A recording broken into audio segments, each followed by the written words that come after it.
Sebuah kisah karya terbaik anak bangsa Indonesia bertutur tentang perjalanan kehidupan anak manusia di zaman kerajaan Tanah Jawa melalui sentuhan sejarah dan fiksi yang nyaris sempurna.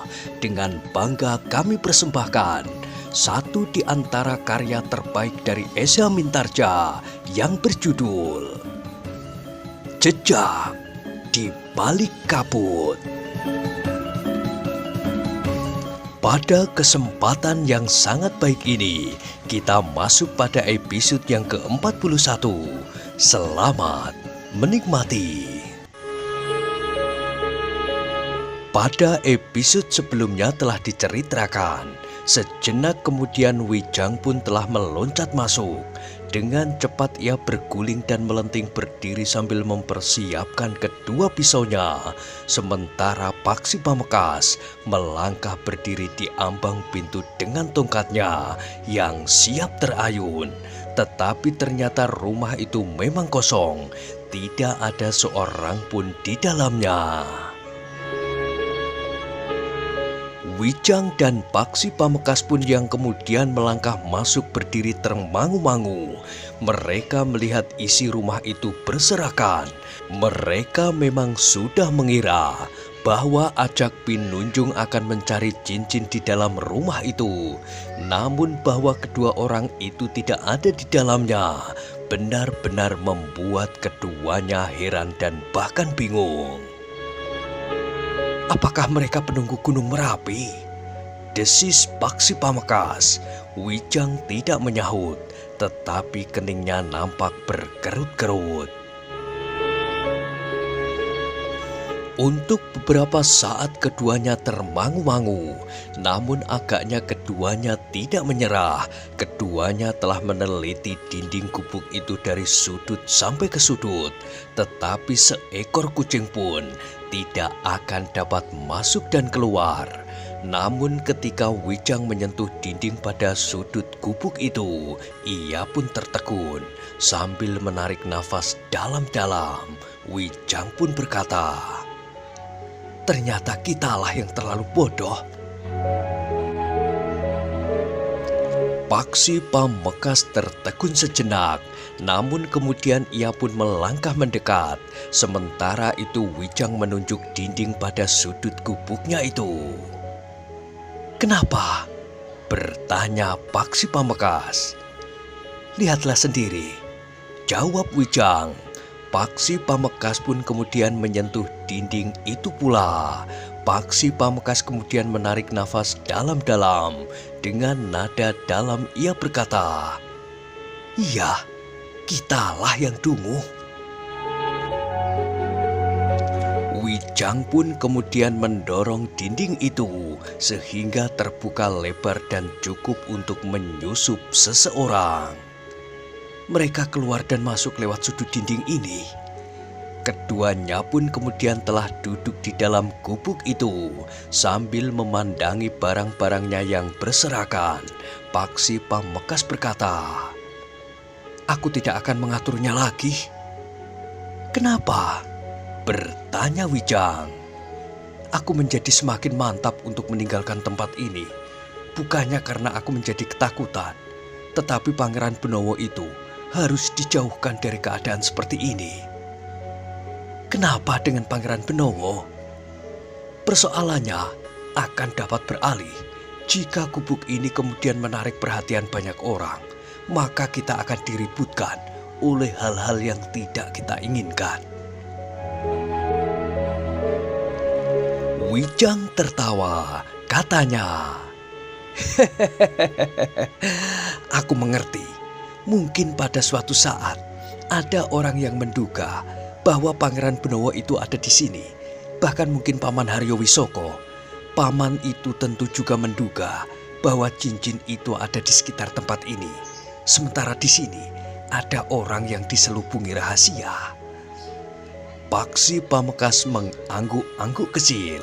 Namun Wijang itu pun kemudian berkata, "Namun kitalah sekarang yang dihadapkan pada sebuah teka-teki. Siapakah kedua orang yang telah berada di dalam gubuk ini pada saat kita meninggalkannya? aku menjadi malu kepada mereka.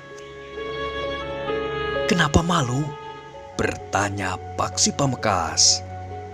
Bukankah kita telah melarikan diri dan bersembunyi di gumuk itu? Mereka pun tentu melihat bagaimana kita menjadi ketakutan untuk memasuki gubuk ini. Bahkan sekarang pun mereka tentu masih berada di sekitar kita. Paksi Pamekasan mengerutkan dahinya, namun kemudian katanya, "Tidak, kita tidak perlu malu. Bukankah seorang prajurit sekalipun akan membuat perhitungan jika mereka akan maju berperang? 2 orang prajurit tidak akan menyerang begitu saja sebuah pasukan yang terdiri lebih dari 10 orang, apalagi dipimpin oleh seorang senopati yang mumpuni." Wijang mengangguk-angguk, sementara Paksi Pamekasan berkata selanjutnya, "Dasar perhitungan itulah yang membuat seseorang mengatasi kesulitan-kesulitannya. Kau benar, kau akan menjadi seorang senopati yang baik, lebih baik dari ayahmu." Paksi Pamekasan menarik nafas dalam-dalam, tetapi tiba-tiba saja ia berdesis, "Doakan saja, mudah-mudahan ada seorang pangeran yang mengangkat aku menjadi seorang senopati kelak." Wijang tertawa berkepanjangan, katanya, "Jika ada orang yang bersedia menempatkan kau pada kedudukan itu, apakah kau bersedia memberikan gajimu selama setahun kepadanya?" "Jangankan setahun," berkata Paksi Pamekasan, namun katanya kemudian, "Orang-orang yang demikian tentu cepat menjadi kaya." "Ya, meskipun menghisap darah sesamanya," sahut Wijang. "Tetapi jangan terkejut jika kau pada suatu saat menjumpai orang yang benar-benar berbuat demikian." Paksi Pamekasan terdiam, tetapi kepalanya terangguk-angguk kecil. Namun dalam pada itu, tiba-tiba Wijang pun bertanya, "Menurut pendapatmu, siapakah mereka berdua?" Paksi Pamekasan merenung sejenak, katanya, "Aku hanya mengenal 2 orang yang pernah datang kemari." "Ki Martapriwok?" desis Wijang. "Ya, dan seorang lagi yang pernah datang mencobaiku." Wijang mengangguk, katanya, "Aku setuju."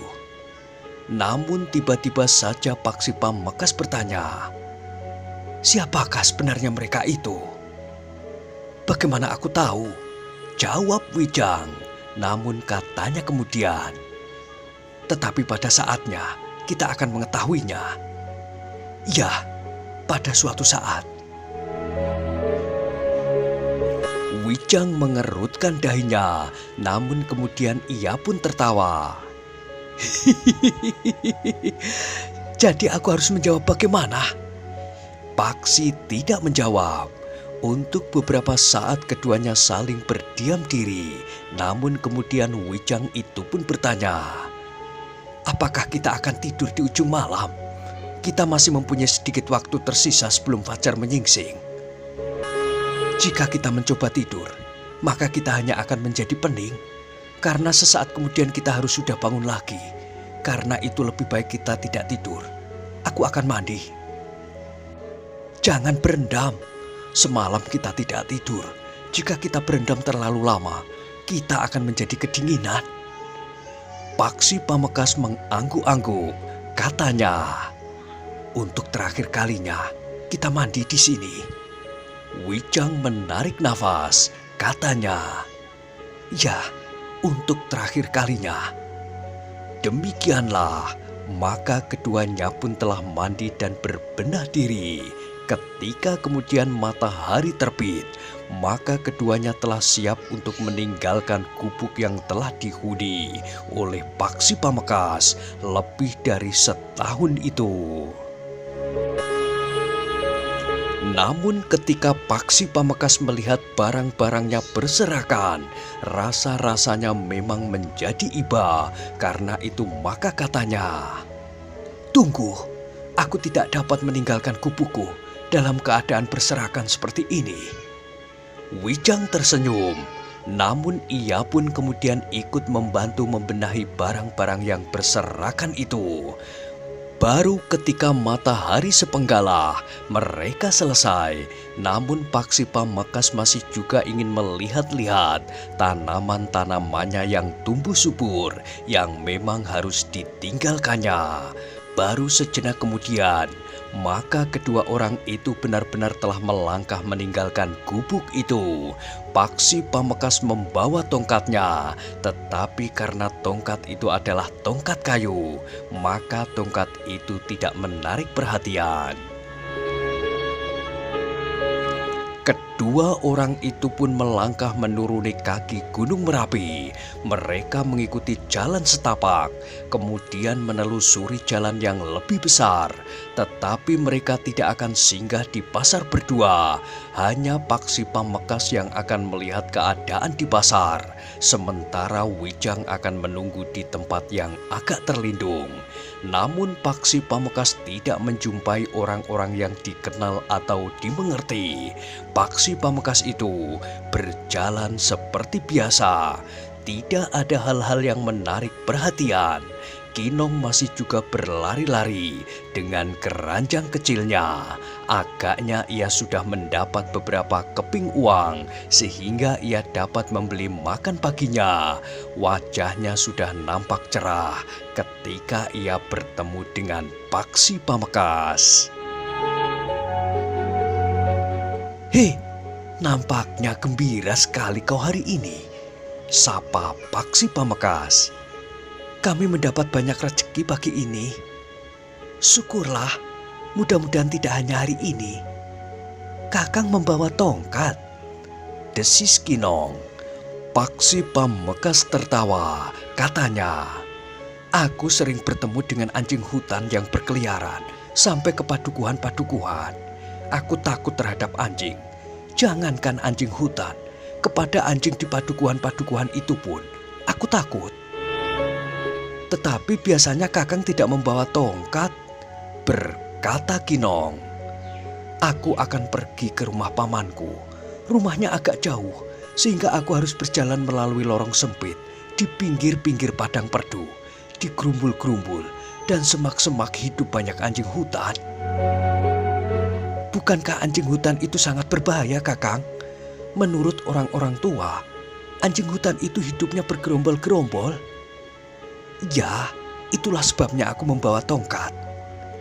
Kinong tidak bertanya lagi, namun Paksilah yang kemudian berkata, "Karena aku akan pergi ke rumah paman, maka mungkin untuk waktu yang agak lama aku tidak akan mengunjungi pasar ini." Kinong mengerutkan dahinya, namun kemudian katanya, "Tetapi bukankah kelak Kakang akan datang lagi ke pasar ini?" "Ya, jika aku sudah pulang dari rumah pamanku, maka aku tentu akan sering datang ke pasar ini lagi." Kinong mengangguk-angguk, katanya, "Pasar ini semakin menakutkan." "Kenapa?" "Kadang-kadang ada orang-orang yang berkeliaran dengan membawa senjata. Kadang-kadang ada di antara mereka yang mengambil barang-barang di pasar ini tanpa membayar. Bahkan kadang-kadang barang-barang yang berharga. Sementara itu, Uwak Rejo yang diserai tanggung jawab atas pasar ini tidak berani mengambil tindakan apa-apa." "Apakah hal seperti itu sering terjadi?" "Sering, Kakang. Aku sendiri memang tidak pernah dirugikan. Tetapi jika karena ketakutan pada suatu saat pasar ini ditutup, maka aku tidak akan dapat mencari makan lagi di sini." "Ah," desah Paksi Pamekasan, "sumber pekerjaan tidak hanya di pasar ini. Di mana-mana ada kerja. Mungkin kau dapat membantu bekerja di sawah atau pekerjaan-pekerjaan lain." "Sawah siapa? Ayah sudah tidak mempunyai sawah lagi. Semuanya sudah habis untuk judi. Yang tinggal hanyalah istri dan anak-anaknya. Aku benci kepada ayah." "Jangan begitu, Kinong. Kau tidak boleh benci kepada ayahmu. Kau harus menghormatinya. Tanpa ayahmu, kau tidak akan pernah ada di bumi ini." "Ibu juga berkata begitu, Kang. Tetapi aku lebih baik tidak mempunyai seorang ayah daripada ayah yang satu itu. Kau tidak dapat memilih seorang ayah, Kinong. Baik-baiklah terhadap ayahmu. Apapun yang dilakukannya, berdoalah agar pada suatu saat ayahmu dapat berubah.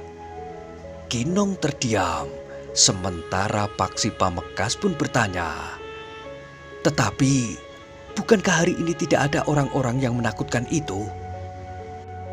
"Tidak, Kakang. Kemarin juga tidak." Kinong mengingat-ingat, katanya, "Bukankah kemarin Kakang juga ada di pasar ini?" "Iya. Ya, kemarin juga tidak ada."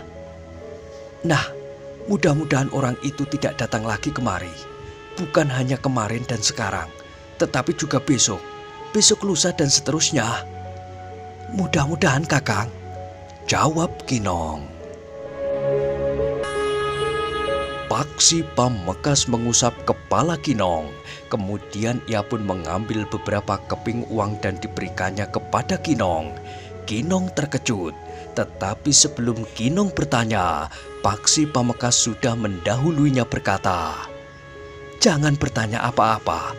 Kau dapat menambah tabunganmu dengan uang itu. Bukankah kau masih menabung?" "Ya, Kakang." Kinong mengangguk. "Baiklah, aku minta diri. Katakan kepada biungmu bahwa aku akan pergi untuk beberapa pekan." Kinong mengangguk. Namun kemudian Paksi Pamekasan pun berkata, "Nah, itu ada orang memanggilmu. Mudah-mudahan rezekimu banyak, Kinong." "Terima kasih, Kakang. Terima kasih." Kinong pun kemudian berlari meninggalkan Paksi Pamekasan yang termangu-mangu. Dalam pada itu Paksi Pamekasan pun sempat singgah pada penjual nasi tumpang, penjual dawet, pandai besi dan orang-orang yang dikenalnya yang lain. Penjual garam dan ikan yang diasinkan sempat bertanya, "Kau akan pergi kemana, Cah Bagus?" "Menengok pamanku, Bibi, agak jauh." "Kau akan kembali, kan?" "Ya, Bibi." "Aku sudah terlanjur berkata kepada anak gadisku bahwa kau akan aku ambil menantu." "Ah, Bibi ini ada-ada saja. Aku kan tidak dapat berbuat apa-apa. Selain itu, juga tidak punya apa-apa kecuali tongkat ini." "Kau anak baik, Nger. Kalau kau menjadi menantuku, kau dapat membantu berjualan di pasar. Aku tidak harus mencari tenaga untuk mengusung garam, ikan asin, dan barang-barang dagangan yang lain." Paksi Pamekasan tertawa, katanya, "Hehehe, Bibi dapat mengambil menantu seorang anak muda yang lebih baik dari aku. Apalagi anak gadis Bibi itu adalah anak gadis yang cantik. Bukankah gadis itu yang sering ikut berjualan di sini?" "Iya, anak gadisku sering ikut membantu aku berjualan di sini. Hampir setiap hari pasaran ia ada di sini." "Sampaikan salamku kepadanya, Bibi. Tetapi aku tidak pantas untuk menjadi jodohnya." "Kau terlalu merendah," berkata penjual garam dan ikan asin itu. Namun Paksi Pamekasan pun kemudian telah mohon diri. "Kau akan pergi kemana, anak muda?" bertanya penjual empon-empon di sebelah penjual garam itu. Seperti kepada yang lain, maka Paksi Pamekasan pun minta diri pula kepada penjual empon-empon dan ramuan jamu itu. Namun perempuan penjual jamu itu kemudian berbisik, "Hei, kau tahu gadis yang mana anak penjual garam itu? Yang sering ikut berjualan di sini itu, kan? Ada 2 orang gadis yang sering membantu berjualan di pasar ini." Paksi Pamekasan termangu-mangu, sementara penjual empon-empon itu berbisik, "Anaknya bukan yang langsing dan cantik itu. Itu adalah kemenakannya. Jadi, yang seorang lagi." "Ah, untung kau belum menyatakan kesediaanmu menjadi menantunya. Ditambah lagi, gadis itu angkuhnya bukan main, manja dan tidak tahu diri. Ia memang merasa cantik sekali, sebagaimana ibunya menilainya. Paksi Pamekasan menarik nafas dalam-dalam. Katanya, "Untunglah aku belum dengan serta-merta menyatakan kesediaanku." Penjual empon-empon itu tertawa, namun tiba-tiba saja penjual garam itu berteriak. "Apa yang kau tertawakan?" Penjual empon-empon itu pun berteriak pula. "Anak ini tidak mau makan kencur, padahal hampir semua orang suka beras kencur." Penjual garam itu mengerutkan dahinya, namun ia pun kemudian tidak menghiraukannya lagi. Sejenak kemudian, maka Paksi Pamekasan pun telah meninggalkan pasar itu. Wijang tentu sudah mulai memberengut karena ia terlalu lama berada di dalam pasar itu. Karena itu, maka Paksi Pamekasan pun kemudian dengan tergesa-gesa melangkah meninggalkan gerbang pasar. Ketika Paksi Pamekasan keluar dari kesibukan orang-orang yang ada di depan pasar itu, maka ia merasa seseorang sedang mengikutinya, tidak jauh di belakangnya. Jika ia berjalan cepat, orang itu juga berjalan cepat pula. Jika ia memperlambat langkahnya, maka orang itu pun berjalan lambat. Karena itu, Paksi Pamekasan tidak mau berteka-teki lebih lama. Tiba-tiba saja ia menepi, berhenti dan berbalik. Paksi Pamekasan menarik nafas dalam-dalam. Yang mengikuti beberapa langkah di belakangnya adalah Wijang. "Kau?" desis Paksi Pamekasan.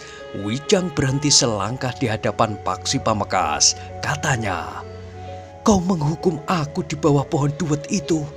Aku menunggu sambil duduk membelakangi jalan agar wajahku tidak dilihat orang lewat. Tetapi nampaknya kau tertidur di pasar." Paksi Pamekasan tersenyum. Katanya, "Jangan marah. Aku melihat-lihat seisi pasar itu. Aku tidak ingin ada yang terlampaui. Justru orang-orang yang seharusnya mendapat perhatian kita. Selebihnya, aku bertemu dengan Kinong dan penjual nasi tumpang." "Kau makan nasi tumpang?" "Tidak, aku hanya memberitahukan kepada Kinong bahwa untuk beberapa pekan aku tidak akan datang ke pasar ini. Aku menunggu sampai tertidur. Nah, sekarang kita lanjutkan perjalanan. Kau harus singgah dan berhenti sebentar di bawah pohon duet itu." "Baiklah," jawab Paksi Pamekasan. Keduanya pun kemudian melanjutkan langkah mereka. Keduanya memang berhenti sejenak di bawah pohon duet itu. "Duduklah," berkata Wijang. Paksi Pamekasan pun kemudian telah duduk di bawah pohon duet itu. "Letakkan tongkatmu agar tidak menarik perhatian orang yang akan lewat." Paksi Pamekasan pun meletakkan tongkatnya di sisinya. Wijang pun kemudian menggamit Paksi Pamekasan sambil berkata, "Aku menduga bahwa orang itu akan kembali melalui jalan ini." "Orang yang mana?" bertanya Paksi Pamekasan. Wijang tidak menyahut. Namun ketika Paksi Pamekasan memandang ke arah pandangan Wijang, maka agak jauh dari tempat mereka duduk, nampak kedai yang berada di ujung jajaran kedai di depan pasar itu. Dengan mempertajam penglihatannya, maka Paksi Pamekasan dapat melihat dengan jelas kedai itu. Siapakah yang berada di kedai itu? Dua orang yang tentu dari lingkungan perguruan yang mengadakan pertemuan itu. Apakah kau tidak mengenal ciri-cirinya? Bertanya Paksi Pamekasan. Bukan hanya ciri-cirinya, tapi aku mengenali kedua orang itu. Siapa? Bertanya Paksi Pamekasan. Kau tentu juga mengenalnya. Paksi Pamekasan termangu-mangu sejenak, namun ia tidak bertanya lebih jauh. Ia tinggal menunggu saja kedua orang itu keluar dari kedai itu, berjalan lewat jalan di depan mereka. Namun keduanya pun terkejut ketika tiba-tiba saja mereka melihat seseorang terlempar dari kedai itu. Kemudian seorang lagi terbanting jatuh dan tidak segera dapat bangkit berdiri. Apa yang terjadi? Bertanya Paksi Pamekasan. Beberapa orang pun segera berlari-larian. Beberapa orang di antaranya berlari-lari di jalan di depan Paksi Pamekasan dan Wijang itu duduk menunggu. Suasana menjadi buruk, desis Wijang. Nampaknya memang demikian. Agaknya kita pun lebih baik menyingkir. Demikianlah, maka Paksi Pamekasan dan Wijang pun ikut pula bersama orang-orang yang melarikan diri dan bersembunyi di celah-celah tanaman pepohonan perdu di tanggul parit, atau meloncat memasuki halaman rumah sebelah menyebelah yang dinding halamannya tidak terlalu tinggi. Paksi Pamekasan dan Wijang pun ikut meloncati dinding halaman dan bersembunyi di balik tanaman yang ada di dalamnya. Beberapa saat mereka menunggu, suasananya dicekam oleh keheningan yang tegang. Dalam pada itu, pendengaran Paksi Pamekasan dan Wijang yang tajam pun sudah mendengar langkah dua orang yang menyelusuri jalan di sebelah dinding itu. Langkah dua orang perempuan, bahkan mereka pun mendengar salah seorang di antara kedua perempuan itu berkata, "Tangan yang usil seharusnya dipotong saja. Kenapa tidak kau lakukan? Orang itu sudah mau memberi keterangan tentang Repak Rembulung dan Pupus Rembulung yang kemarin juga berada di pasar ini. Aku hargai keterangannya sehingga aku tidak memotong tangannya." Ia salah mengerti. Pernyataan terima kasihmu dikiranya mempunyai ungkapan yang lebih dalam dari pernyataan terima kasih biasa. Orang itu memang gila. Seandainya ia tidak mau berbicara sebelumnya tentang sepasang suami istri yang ciri-cirinya seperti Repak Rembulung dan Pupus Rembulung. Iya, Repak Rembulung dan Pupus Rembulung dalam wujudnya sebagai seorang ayah dan ibu yang baik. Repak Rembulung dan Pupus Rembulung juga gila. Terdengar suara tertawa seorang perempuan, namun kemudian orang yang tertawa itu bertanya, "Nah, apakah kau yakin bahwa Repak Rembulung dan Pupus Rembulung tidak pergi ke Panjatan?" "Aku yakin." "Jadi mereka akan pergi kemana?" "Dari mana aku tahu? Kita tidak terikat untuk menemukan mereka. Bukankah kita mencari Pangeran Benowo? Kita hanya menduga bahwa Pangeran Benowo ada di tangan pengikut Repak Rembulung dan Pupus Rembulung. Kita pergi ke Panjatan, kita cari Repak Rembulung dan Pupus Rembulung. Jika keduanya tidak ada di sana, kita akan memaksa orang-orangnya untuk menunjukkan di mana mereka menyimpan Pangeran Benowo." Jangan tergesa-gesa. Dalam keadaan seperti ini, sebaiknya kita tidak membuka permusuhan, kecuali dalam keadaan terpaksa. Jadi apa yang harus kita lakukan? Jangan memaksa diri untuk menemukan jawabnya sekarang juga. Kita mempunyai banyak kesempatan untuk berpikir. Lalu kita kemana? Ke Panjatan. Kemudian mereka terdiam. Langkah mereka sudah menjadi semakin jauh. Ketika kemudian Paksi Pamekasan dan Wijang menjengukkan kepala mereka tinggal melihat punggungnya saja. Dua orang perempuan dengan mengenakan pakaian sebagaimana kebanyakan perempuan. Justru pada saat-saat mereka pergi mengunjungi sebuah perhelatan. Namun meskipun dari belakang, keduanya langsung dapat menerka bahwa keduanya adalah Nyi Melayawerdi dan Nyi Megar Permati. Dua orang perempuan yang cantik namun yang sekaligus garang seperti serigala betina. Wijang menarik nafas dalam-dalam. Katanya, jika kemarin Ki Repak Rembulung dan Nyi Pupus Rembulung mengenakan pakaian rapi sebagaimana seorang suami istri dari keluarga yang baik, maka sekarang Nyi Melaya Werdi dan Nyi Megar Permati juga mengenakan pakaian sebagaimana perempuan yang akan pergi ke perhelatan. Suasananya berubah, berkata Paksi Pamekasan.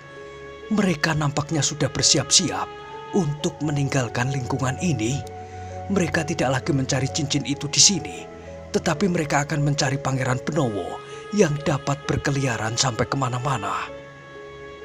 Satu permulaan dari sebuah malapetaka, desis Wijang, sebuah tantangan. Wijang menarik nafas dalam-dalam. Katanya, mereka akan pergi ke Panjatan. Jika kau memperhitungkan bahwa Ki Repak Rembulung dan Nyi Pupus Rembulung itu tidak kembali ke Panjatan, maka kedua perempuan iblis itu akan dapat menghancurkan padukuhan itu untuk mencari Pangeran Benowo. Bukankah mereka tidak ingin membuka permusuhan? Desis Paksi Pamekasan. Masih ada kecualinya, kecuali jika tidak dalam keadaan terpaksa. Tetapi aku kira dua orang itu tidak akan melakukan kekerasan. Bukankah di Panjatan banyak sekali pengikut Ki Repak Rembulung dan Nyi Pupus Rembulung itu? Wijang mengangguk-angguk. Katanya, iya, aku kira Nyi Melaya Werdi dan Nyi Megar Permati tidak sedang mabuk, sehingga mereka akan membuka benturan kekerasan. Menilik cara mereka berpakaian, mereka memang tidak sedang mencari perkara. Keduanya pun terdiam, namun kemudian Wijang berkata, marilah kita lihat orang-orang yang terpelanting itu. Paksi Pamekasan dan Wijang pun kemudian telah pergi ke kedai di ujung dari jajaran kedai di depan pasar. Mereka melihat dua orang yang nampak kesakitan duduk di dalam kedai. Beberapa orang masih berkerumun di luar kedai. Sudahlah, pergilah, teriak pemilik kedai itu. Jika kedua perempuan itu kembali, maka kalian akan mengalami kesulitan sebagaimana dialami oleh kedua orang ini. Beberapa orang memang segera pergi. Paksi Pamekasan dan Wijang pun kemudian mencoba bertanya kepada mereka apa yang telah terjadi. Salah mereka sendiri, berkata seorang yang berkumis tipis. Keduanya mencoba mengganggu kedua orang perempuan itu. Bahkan mereka mencoba untuk menyentuhnya. Lalu apa yang dilakukan oleh kedua orang perempuan itu? Bertanya Wijang. Entahlah apa yang dilakukan oleh kedua orang perempuan itu. Yang aku lihat, keduanya telah terlempar dan terbanting jatuh. Nampaknya yang seorang agak parah. Mudah-mudahan punggungnya tidak patah. Paksi Pamekasan dan Wijang mengangguk-angguk kecil, namun kemudian Wijang itu pun berdesis. Terima kasih, aku lebih baik pergi saja. Lebih baik untuk selamanya tidak bertemu dengan perempuan sekarang itu. Wijang pun kemudian telah mengajak Paksi Pamekasan meninggalkan tempat itu. Sementara masih ada 1-2 orang yang berdiri di luar kedai itu. Di dalam kedai itu, 2 orang masih saja nampak kesakitan, duduk sambil menyeringai. Nah, bagaimanakah kisah selanjutnya? Silahkan ikuti terus kisah Jejak di Balik Kabut pada episode berikutnya. Sampai jumpa.